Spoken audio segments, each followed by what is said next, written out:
Hairstyle.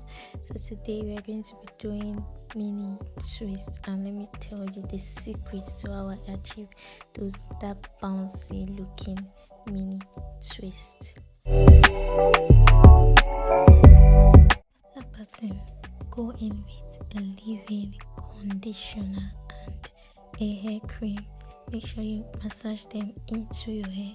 Then I start off with a little braid at the beginning, and then I begin to twist.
This is the final look.